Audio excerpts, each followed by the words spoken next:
සුබ දවසක් වේවා ඔයාලා හැමෝටම ද විනස් වේ YouTube channel එක වෙත ඔයාලා හැමෝම ඉතාමත් ආදරයෙන් පිළිගනු ලබනවා. බලන්නකො ජීවිතේට ඉතාමත් වටිනා අදහසක් අරගෙනයි අදත් මම ඔයාලගේ ළඟට ආවේ. ඔබේ ජීවිතේ විසිරුණු අතු සහ කොළ ගොඩක් වගේද? ඔබේ සැබෑ අරමුණ, ඔබේ සැබෑ ස්වභාවය ඔබෙන් සැඟවී තිබෙනවාද? දිනක් ප්‍රසිද්ධ චිත්‍ර ශිල්පියෙක් ගසක පින්තූරයක් ඇඳීමට ගොස් එය අසාර්ථක වී. එම අසාර්ථකත්වයේ දුටු සෙන් ගුරුවරයෙක් ඔහුට ඉගැන්වූ අනපේක්ෂිත සත්‍ය කුමක්ද? ඔබේ සිතේ ඇති අවුල නිරවුල් කරගන්නට අවශ්‍ය නම් මේ කතාව අවසානයේ දක්වාම අහන්න. ලොව පුරා ප්‍රසිද්ධ චිත්‍ර ශිල්පියෙක් සිටියා. ඔහුට අවශ්‍ය වුණේ කවදාවත් දැකලා නැති විදිහට ගසක සුන්දරත්වයේ චිත්‍රයට නගන්නයි. ඔහු අනන්තරයට ගියා. එහි තිබූ ඝන කොළ ඇති ගසක් ඔහුට හමු වුණා. ඔහු දවස් ගණන් ගස ඇඳීමට උත්සාහ කළා. ඔහු ඉතා සියුම් ලෙස එහි අතු, කොළ සහ සෙවණැලි ඇන්දා. නමුත් ඔහු ඒ හැම චිත්‍රයක් දිහාම බැලුවේ තෘප්තිමත් බවකින් නෙවෙයි. ඔහු සෙන් ගුරුවරයෙක් වෙත ගොස් ස්වාමීනි, මට මේ ගස අඳින්න බැහැ. මම කොළ සහ අතු කෙතරම් අඳින්න උත්සාහ කළත් ගසේ සැබෑ ආත්මයේ චිත්‍රයට නැගෙන්නේ නැහැ කියා කීවා.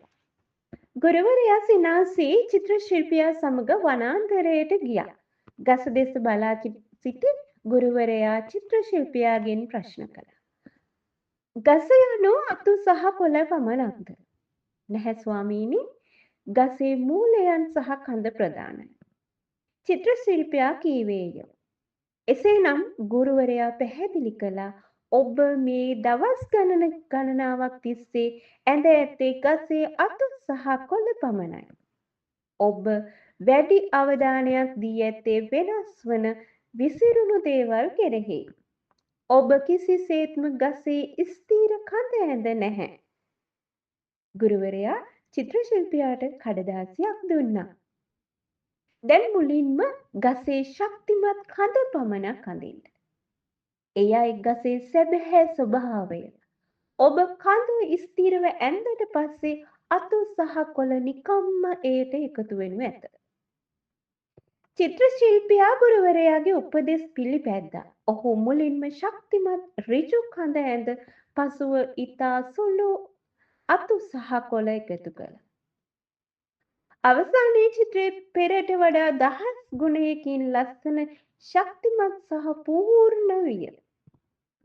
මේ කතාවෙන් ජීවිතයට ගත හැකි පාඩම තමයි අපේ ජීවිතයේ අතු විදිහට තිබෙන මිතුරන්, සමාජ මාධ්‍ය, විනෝදාංශ, දෛනික කාර්යයන් වෙනුවෙන් අපි අධික කාලයක් වැය කරනවා.